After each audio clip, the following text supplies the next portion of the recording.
सभी को जय श्री कृष्ण। आज बैसाख मास के कृष्ण पक्ष की गुरुवार है और गुरुवार पर हमें गुरुवार की व्रत कथा अवश्य श्रवण करनी चाहिए। तो आइए हम कथा श्रवण करते हैं। बोलिए विष्णु भगवान की जय, बोलिए बृहस्पति देव की जय। और यह कथा पूरी जरूर सुने, क्योंकि आधा कथा श्रवण करने से दोष लगता है। इस कारण से जब भी आप कथा प्रारंभ करें तो इससे पूरी कथा सुननी चाहिए। जब आप पूरी कथा श्रवण करेंगे तभी आपको पूरा फल प्राप्त होगा। तो आइए हम कथा श्रवण करते हैं। बोलिए विष्णु भगवान की जय, बोलिए बृहस्पति देव की जय। भारतवर्ष में एक प्रतापी और महादानी राजा राज्य करता था। वह नित्य गरीब और ब्राह्मणों की सहायता करता था। यह बात उसकी रानी को अच्छी नहीं लगती थी। वह न तो गरीब को दान देती थी और न ही भगवान का पूजन करती थी, और राजा को भी दान देने से मना किया करती थी। एक दिन राजा शिकार खेलने वन को गए हुए थे, तो रानी महल में अकेली थी। उसी समय बृहस्पति देव साधु का वेश बनाकर राजा के महल में भिक्षा के लिए गए और भिक्षा मांगने लगे। तो रानी ने भिक्षा देने से इनकार कर दिया और कहा, हे साधु महाराज, मैं तो दान पुण्य से तंग आ गई हूँ।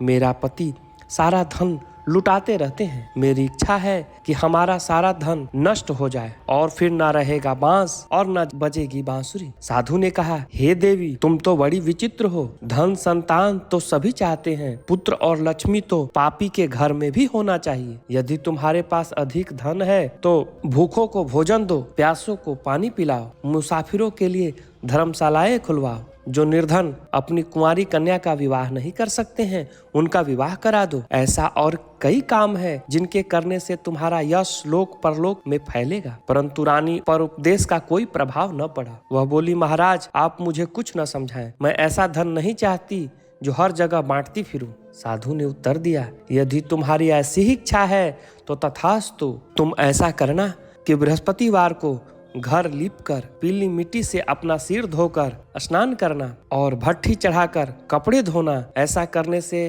तुम्हारा सारा धन नष्ट हो जाएगा। इतना कहकर वह साधु महाराज वहां से चले गए। साधु के अनुसार कई बातों को पूरा करते हुए रानी को केवल 3 बृहस्पतिवार ही बीते थे कि उसका समस्त धन संपत्ति नष्ट हो गया। भोजन के लिए राजा का परिवार तरसने लगा। तब एक दिन राजा ने रानी से बोला, हे रानी, तुम यहीं रहो, मैं दूसरे देश को जाता हूँ, क्योंकि यहाँ पर सभी लोग मुझे जानते हैं, इसलिए मैं कोई छोटा कार्य नहीं कर सकता। ऐसा कहकर राजा परदेश चला गया। वहाँ वह जंगल से लकड़ी काट कर लाता और शहर में बेचता। इस तरह वह अपना जीवन बिताने लगा। इधर राजा के परदेश जाते ही रानी और दासी दुखी रहने लगी। एक बार जब रानी और दासी को 7 दिन तक भोजन बिना रहना पड़ा, तो रानी ने अपनी दासी से कहा, हे दासी, पास ही के नगर में मेरी बहन रहती है, वह बड़ी धनवान है। तू उसके पास जा और कुछ ले आ, ताकि थोड़ी बहुत गुजर बसर हो जाए। दासी रानी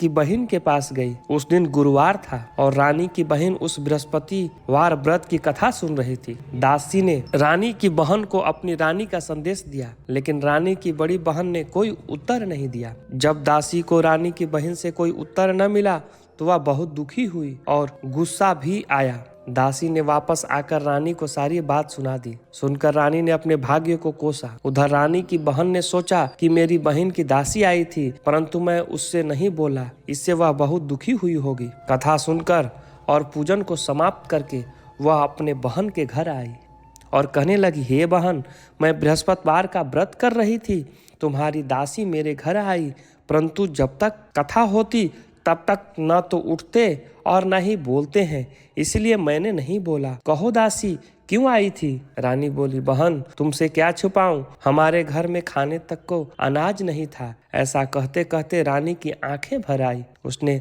दासी समेत पिछले 7 दिनों से भूखे रहने तक की बात अपनी बहन को विस्तार पूर्वक सुना दी। रानी की बहन बोली, देखो बहन, भगवान बृहस्पति देव सबकी मनोकामना को पूर्ण करते हैं। देखो, शायद तुम्हारे घर में अनाज रखा हो। पहले तो रानी को विश्वास ही नहीं हुआ, पर बहन के आग्रह करने पर उसने अपने दासी को अंदर भेजा तो सचमुच अनाज से भरा एक घड़ा मिल गया। यह देखकर दासी को बड़ी हैरानी हुई। दासी रानी से कहने लगी, हे रानी, जब हमको भोजन नहीं मिलता तो हम व्रत ही तो करते हैं, इसीलिए क्यों ना इनसे व्रत और कथा की विधि पूछ ली जाए ताकि हम भी व्रत कर सकें। तब रानी ने अपने बहन से बृहस्पतिवार व्रत के बारे में पूछा। उसकी बहन ने बताया, बृहस्पतिवार के व्रत में चने की दाल और मुनक्का से विष्णु भगवान का केले की जड़ में पूजन करें तथा दीपक जलाएं, व्रत कथा सुने और पीला भोजन ही करें। इसमें बृहस्पति देव प्रसन्न होते हैं। व्रत और पूजन विधि बतलाकर रानी की बहन अपने घर लौट आई। 7 दिन के बाद जब गुरुवार आया तो रानी और दासी ने व्रत रखा। घुड़साल में जाकर चना और गुड़ ले आई। फिर उसने केले की जड़ तथा विष्णु भगवान का पूजन किया। जब पीला भोजन कहाँ से आए, इस बात को लेकर दोनों बड़ी दुखी थी। चूंकि उन्होंने व्रत रखा था, इसलिए बृहस्पति देव उनसे प्रसन्न थे। इस कारण से वे एक साधारण व्यक्ति का रूप धारण करके 2 थाल में सुंदर पीला भोजन दासी को दे गए। भोजन पाकर दासी प्रसन्न हुई और फिर रानी के साथ मिलकर भोजन ग्रहण किया। इसके बाद वे सभी गुरुवार को व्रत और पूजन करने लगी। बृहस्पति भगवान की कृपा से उनके पास फिर से धन संपत्ति आ गई, परंतु रानी फिर से पहले की तरह आलस्य करने लगी। तब दासी बोली, देखो रानी, तुम पहले भी इसी प्रकार आलस्य करती थी। तुम्हें धन रखने में कष्ट होता था, इस कारण सभी धन नष्ट हो गया, और जब जब भगवान बृहस्पति की कृपा से धन मिला है तो तुम्हें फिर से आलस्य हो रहा है। रानी को समझाते हुए दासी कहती है कि बड़ी मुसीबतों के बाद हमने यह धन पाया है, इसीलिए हमें दान पुण्य करना चाहिए, भूखे मनुष्य को भोजन कराना चाहिए और धन को शुभ कार्यों में खर्च करना चाहिए, जिससे तुम्हारे कुल यश बढ़ेगा, स्वर्ग की प्राप्ति होगी और पितृ प्रसन्न होंगे। दासी की बात सुनकर रानी अपना धन शुभ कार्यों में खर्च करने लगी, जिससे पूरे नगर में उसका यश फैलने लगा। एक दिन राजा दुखी होकर जंगल में पेड़ के नीचे आसन जमाकर बैठ गया। वह अपनी दशा को याद करके व्याकुल होने लगा। बृहस्पतिवार का दिन था। एकाएक उसने देखा कि निर्जन वन में एक साधु प्रकट हुए। वह साधु वेश में स्वयं बृहस्पति देवता थे। लकड़हारे के सामने आकर बोले, हे लकड़हारे, इस सुनसान जंगल में तुम चिंता मग्न क्यों बैठा है? लकड़हारे ने दोनों हाथ जोड़ करके प्रणाम किया और उत्तर दिया, महात्मा जी, आप सब कुछ जानते हैं, मैं क्या कहूँ। यह कहकर रोने लगा और साधु को अपनी आत्मकथा सुनाई। महात्मा जी ने कहा, तुम्हारी स्त्री ने बृहस्पति के दिन बृहस्पति भगवान का निरादर किया, जिसके कारण रुष्ट होकर उन्होंने तुम्हारी यह दशा कर दी है। अब तुम चिंता को दूर करके मेरे कहने पर चलो तो तुम्हारे सभी कष्ट दूर हो जाएंगे और भगवान पहले की तरह अधिक धन संपत्ति देंगे। तुम बृहस्पतिवार के दिन कथा किया करो। 2 पैसे के चने मुनक्का लाकर उसका प्रसाद बनाओ और शुद्ध जल से लोटे में शक्कर मिलाकर अमृत तैयार करो। कथा के पश्चात अपने सारे परिवार और सुनने वालों प्रेमियों में अमृत व प्रसाद बांटकर आप भी ग्रहण करो। ऐसा करने से भगवान तुम्हारी मनोकामना पूर्ण करेंगे। साधु के ऐसे वचन सुनकर लकड़हारा बोला, हे प्रभु, मुझे लकड़ी बेचकर इतना पैसा नहीं मिलता है जिससे मैं भोजन के उपरांत कुछ बचा सकूं। मैंने रात्रि में अपने स्त्री को व्याकुल देखा है और मेरे पास कुछ भी नहीं है जिससे मैं उसकी खबर मंगा सकूं। साधु ने कहा, हे लकड़हारे, तुम भी किसी बात की चिंता मत करो। बृहस्पति के दिन तुम रोजाना की तरह लकड़ियां लेकर शहर को जाओ। तुमको रोज से दुगना धन प्राप्त होगा, जिसे तुम भली भांति भोजन कर लोगों तथा बृहस्पति देव की पूजा का सामान भी आ जाएगा। इतना कहकर साधु अंतर्ध्यान हो गया। धीरे धीरे समय बीत जाने के बाद फिर से बृहस्पतिवार का दिन आया। लकड़हारा जंगल में लकड़ी काटकर किसी शहर में बेचने को गया। उसे उस दिन और दिन से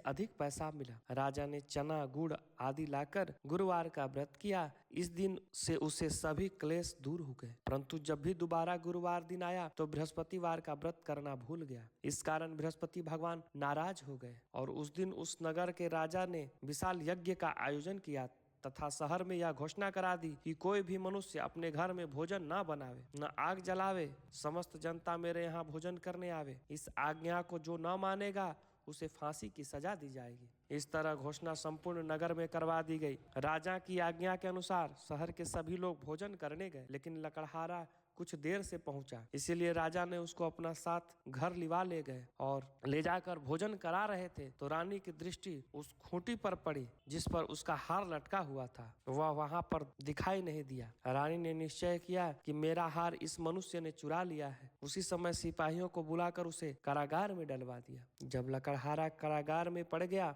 तो बहुत दुखी होकर विचार करने लगा कि न जाने कौन से पूर्व जन्म के कर्म से मुझे यह दुख प्राप्त हुआ है, और उस साधु को याद करने लगा जो जंगल में मिला था। उसी समय तत्काल बृहस्पति देव साधु के रूप में प्रकट हुए और उसकी दशा को देखकर कहने लगे, अरे मूर्ख, तूने बृहस्पतिवार के दिन कथा नहीं करी, इस कारण तुझे दुख प्राप्त हुआ है।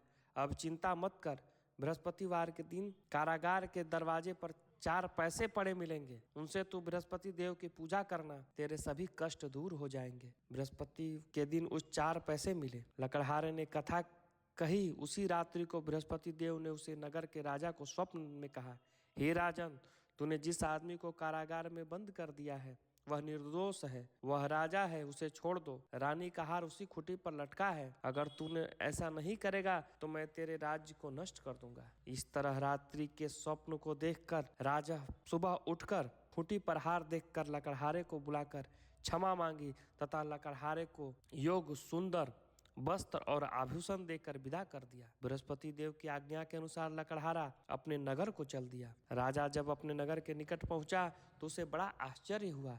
नगर में पहले से अधिक बाग, तालाब, कुएं, बहुत सी धर्मशालाएं, मंदिर आदि बन गई है।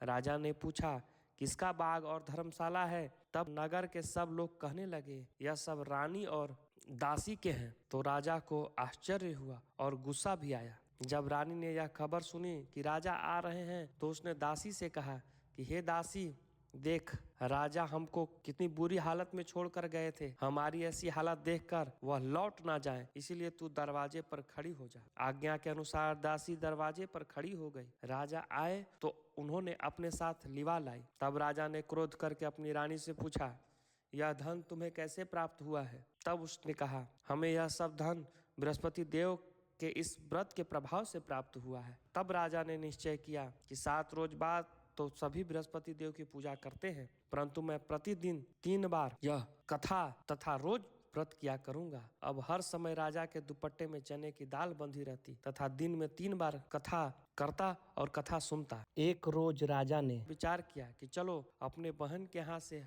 हो आओ। इस तरह निश्चय करके राजा घोड़े पर सवार होकर अपने बहन के यहाँ चलने लगा। मार्ग में उसने देखा कि कुछ आदमी एक मुर्दे को लिए जा रहे हैं। उन्हें रोककर राजा कहने लगा, अरे भाइयों, मेरी बृहस्पति देव की कथा सुन लो। वे बोलो, लो, हमारा तो आदमी मर गया है, इसको अपनी कथा की पड़ी है। परंतु कुछ आदमी बोलो, अच्छा कहो, हम तुम्हारी कथा भी सुनेंगे। राजा ने दाल निकाली और जब कथा आधी हुई तो मुर्दा हिलने लगा, और जब कथा समाप्त हो गई तो राम राम करके मनुष्य उठकर खड़ा हो गया। आगे मार्ग में उसने एक किसान खेत में हल चलाता मिला।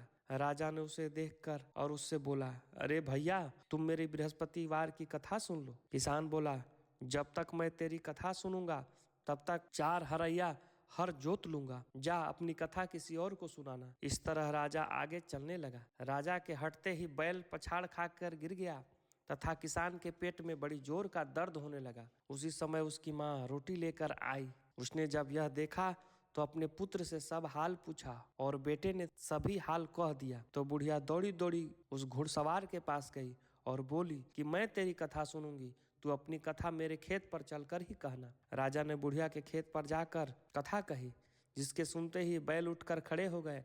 किसान का पेट का दर्द भी सही हो गया। राजा अपने बहन के घर पहुंचा। बहन ने भाई की खूब मेहमान नवाजी की। दूसरे रोज प्रातःकाल राजा जगा तो वह देखने लगा कि सब लोग भोजन कर रहे हैं।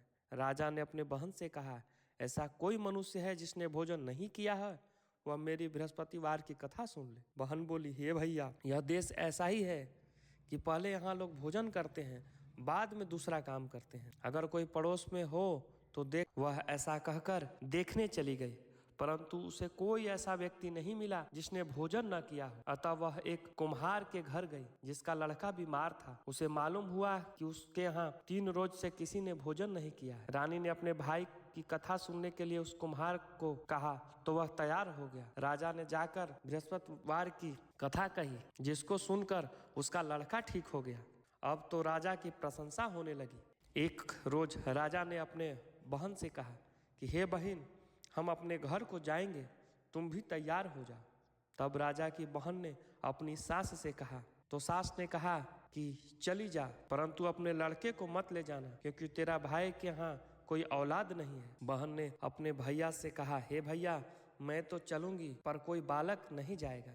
राजा बोला, जब कोई बालक नहीं चलेगा तब तुम भी क्या करोगी? बड़े दुखी मन से राजा अपने नगर को लौट आया। राजा ने अपनी रानी से कहा कि हम निर्वंशी हैं, हमारा मुख देखने का धर्म नहीं है और कुछ भोजन आदि नहीं किया। रानी बोली, हे प्रभु, बृहस्पति देव ने हमें सब कुछ दिया है, वह हमें औलाद भी अवश्य देंगे। उसी रात को बृहस्पति देव ने राजा को स्वप्न में कहा, हे राजा, उठ, सभी सोच त्याग दे, तेरी रानी गर्भ से है। राजा की बात यह सुनकर बड़ी खुशी हुई और 9वें महीने में उसके गर्भ से एक सुंदर पुत्र उत्पन्न हुआ। तब राजा बोला, हे रानी, स्त्री बिना भोजन के रह सकती है, पर बिना कहे नहीं रह सकती है। जब मेरी बहन आवे तो तुम उससे कुछ मत कहना। रानी ने सुनकर हाँ कर दिया। जब राजा की बहन ने यह शुभ समाचार सुना तो वह बड़ी खुश हुई तथा बधाई लेकर अपने भाई के यहाँ आई। तब रानी ने कहा, घोड़ा चढ़कर तो नहीं आई, गधी चढ़ के आई। राजा की बहन बोली, भाभी,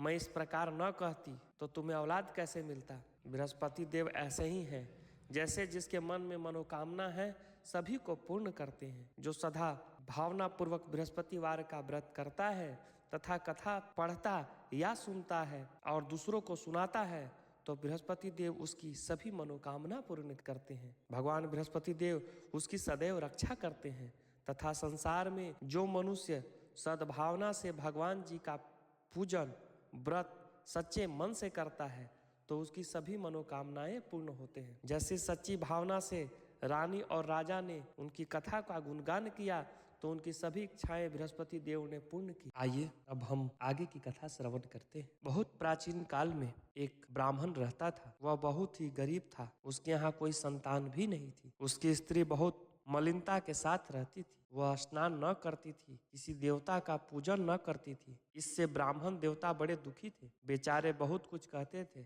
किंतु उसका परिणाम कुछ न निकलता था। भगवान की कृपा से ब्राह्मण की स्त्री कन्या के रूप में रत्न पैदा हुई। कन्या बड़ी होने पर स्नान करके विष्णु भगवान का जाप व बृहस्पतिवार का व्रत करने लगी। अपने पूजन पाठ को समाप्त करके विद्यालय जाती तो मुट्ठी में जौ भर के ले जाती और पाठशाला के मार्ग में डालते जाती। ये जौ स्वर्ण के हो जाते। लौटते समय उसे बीन कर घर ले आती थी। एक दिन वह बालिका सूप में उस सोने के जौ को फटक कर साफ कर रही थी कि उसके पिता ने देख लिया और कहा, हे बेटी, सोने के जौ के लिए सोने का सूप होना चाहिए। दूसरे दिन बृहस्पतिवार था। इस कन्या ने व्रत रखा और बृहस्पति देव से प्रार्थना करके कहा, मैं आपकी पूजा सच्चे मन से की है तो मेरे लिए सोने का सूप दे दो। बृहस्पति देव ने उसकी प्रार्थना स्वीकार कर ली और रोजाना की तरह वह कन्या जो फैलाती हुई जाने लगी। जब लौट कर जौ बीन रही थी तो बृहस्पति देव की कृपा से उसे सोने का सूप मिला। उसे वह घर ले आई और उसमें जौ साफ करने लगी, परंतु उसकी माँ का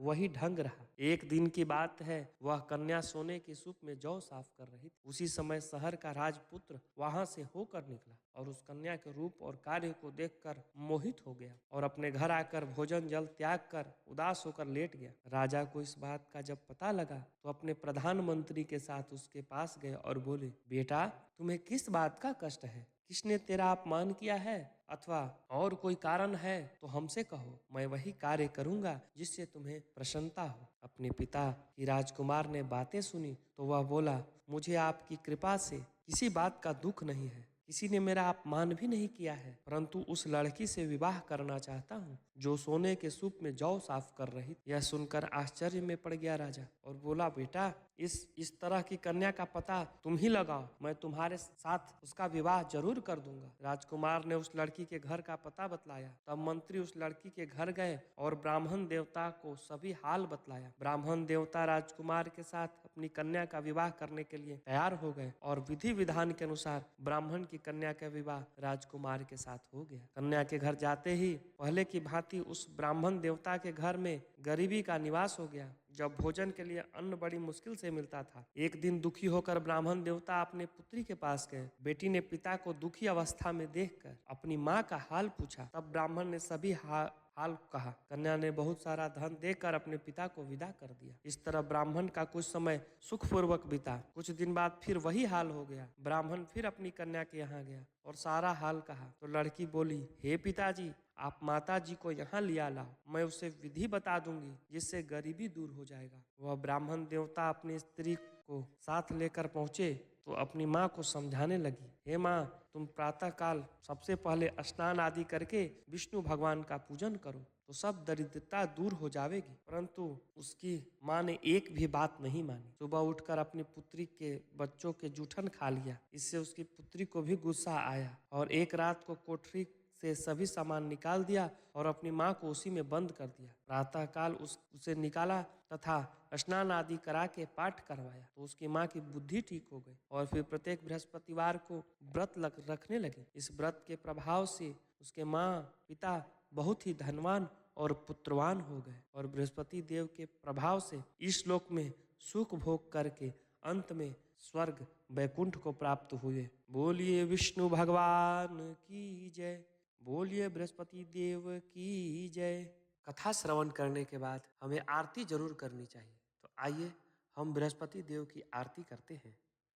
ओम चंद्रमा मनसो चक्षुः सूर्यो अजायत श्रोत्राद्वायुश्च प्राणश्च मुखात् अग्निरजायत। जय बृहस्पति देवा, ओम जय बृहस्पति देवा। छिन छिन भोग लगाऊं, छिन छिन भोग लगाऊं, कदली फल मेवा। ओम जय बृहस्पति देवा, तुम पूरण परमात्मा, तुम अंतर्यामी स्वामी, तुम अंतर्यामी। जगत पिता जगदीश्वर, जगत पिता जगदीश्वर, तुम सबके स्वामी। ओम जय बृहस्पति देवा, चरणामृत निज निर्मल, सब पातक हरता स्वामी, सब पातक हरता। सकल मनोरथ दायक, सकल मनोरथ दायक, कृपा करो भरता। ओम जय बृहस्पति देवा, तन मन धन अर्पण कर, जो जन शरण पड़े स्वामी, जो जन शरण पड़े, प्रभु प्रगट तब हो कर, प्रभु प्रगट तब हो कर, आकर द्वार खड़े।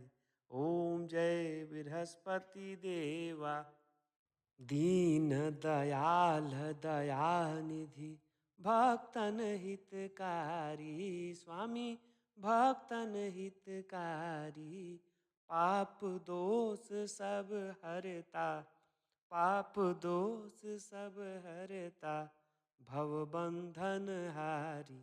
ओम जय बृहस्पति देवा, सकल मनोरथ दायक, सब संशय तारो स्वामी, सब संशय तारो। विषय विकार मिटाओ, विषय विकार मिटाओ, संतन सुख कार्य। ओम जय बृहस्पति देवा, जो कोई आरती तेरी प्रेम सहित गावे स्वामी, प्रेम सहित गावे। ज्येष्ठानंद बंद सो निश्चय पावे। ओम जय बृहस्पति देवा, प्रेम से बोलिए विष्णु भगवान की जय, प्रेम से बोलिए बृहस्पति देव की जय। आरार्तिक्यम समर्पयामि जलेन शीतलीकरणम, आत्माभिवंदनम देवाभिवंदनम।